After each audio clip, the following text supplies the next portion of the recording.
શ્રીમદ ભગવદ્ ગીતા જીવનનો સાર. શ્રીમદ ભગવદ્ ગીતા એ હિન્દુ ધર્મનો એક પવિત્ર ગ્રંથ છે જે મહાભારતના યુદ્ધ દરમિયાન ભગવાન કૃષ્ણ દ્વારા અર્જુનને આપવામાં આવેલા ઉપદેશોનો સંગ્રહ છે.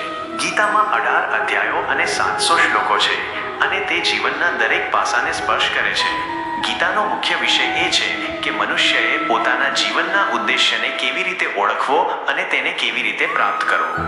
ગીતા કર્મયોગ, ભક્તિયોગ અને જ્ઞાનયોગ જેવા વિવિધ માર્ગો દ્વારા મોક્ષની પ્રાપ્તિનો માર્ગ દર્શાવે છે. ગીતામાં ભગવાન કૃષ્ણ અર્જુનને કહે છે કે મનુષ્યનું સૌથી મોટું કર્તવ્ય એ છે કે તે પોતાના ધર્મનું પાલન કરે. ધર્મનો અર્થ એ છે કે જે કાર્ય કરવું જોઈએ તે કરવું અને જે કાર્ય ન કરવું જોઈએ તે ન કરવું. ભગવાન કૃષ્ણ કહે છે કે મનુષ્યએ પોતાના કર્મોના ફળની ચિંતા કર્યા વગર કર્મ કરવા જોઈએ. ગીતામાં ભક્તિનું મહત્વ પણ સમજાવવામાં આવ્યું છે.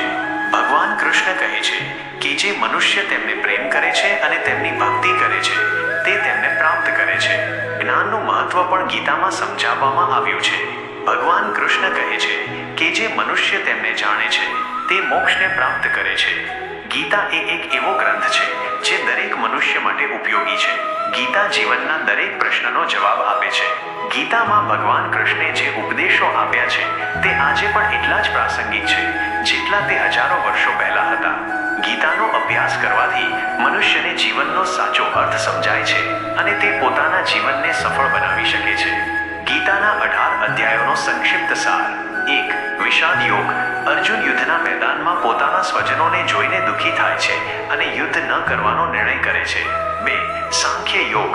ભગવાન કૃષ્ણ અર્જુનને આત્માની અમરતા વિશે સમજાવે છે અને તેને યુદ્ધ કરવા માટે પ્રેરિત કરે છે. 3. કર્મયોગ.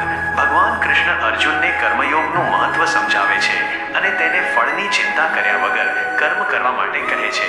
4. જ્ઞાન કર્મ સંન્યાસ યોગ. ભગવાન કૃષ્ણ અર્જુનને જ્ઞાન અને કર્મના સંયોગ વિશે સમજાવે છે.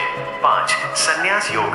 ભગવાન કૃષ્ણ અર્જુનને સંન્યાસના ફાયદા અને ગેરફાયદા વિશે સમજાવે છે. 6. આત્મ સંયમ યોગ. ભગવાન કૃષ્ણ અર્જુનને આત્માને નિયંત્રિત કરવા વિશે સમજાવે છે.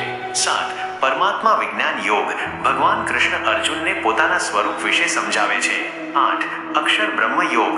ભગવાન કૃષ્ણ અર્જુનને બ્રહ્મ વિશે સમજાવે છે. 9. રાજવિદ્યા રાજગુહ્ય યોગ. ભગવાન કૃષ્ણ અર્જુનને રાજવિદ્યા અને રાજગુહ્ય જ્ઞાન વિશે સમજાવે છે. 10. વિભૂતિ યોગ. ભગવાન કૃષ્ણ અર્જુનને પોતાની વિભૂતિઓ વિશે સમજાવે છે. 11.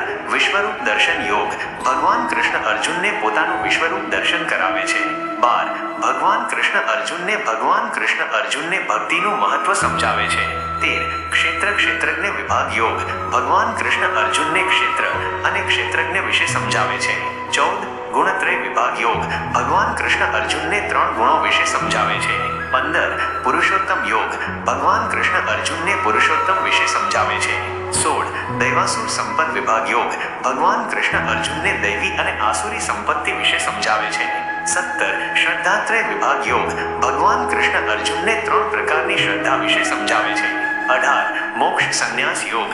ભગવાન કૃષ્ણ અર્જુનને મોક્ષ અને સંન્યાસ વિશે સમજાવે છે. ગીતાનો અભ્યાસ કેવી રીતે કરવો? ગીતાનો અભ્યાસ કરવા માટે સૌથી પહેલા તમારે ગીતાની એક સારી આવૃત્તિ ખરીદવી જોઈએ. તમે કોઈ પણ ભાષામાં ગીતા ખરીદી શકો છો, પરંતુ જો તમે સંસ્કૃત જાણતા હોવ તો સંસ્કૃતમાં ગીતા વાંચવી વધુ સારું છે. ગીતા વાંચતી વખતે તમારે તેના અર્થને સમજવાનો પ્રયત્ન કરવો જોઈએ. જો તમને કોઈ શ્લોકનો અર્થ ન સમજાય તો તમે ટીકાઓની મદદ લઈ શકો છો.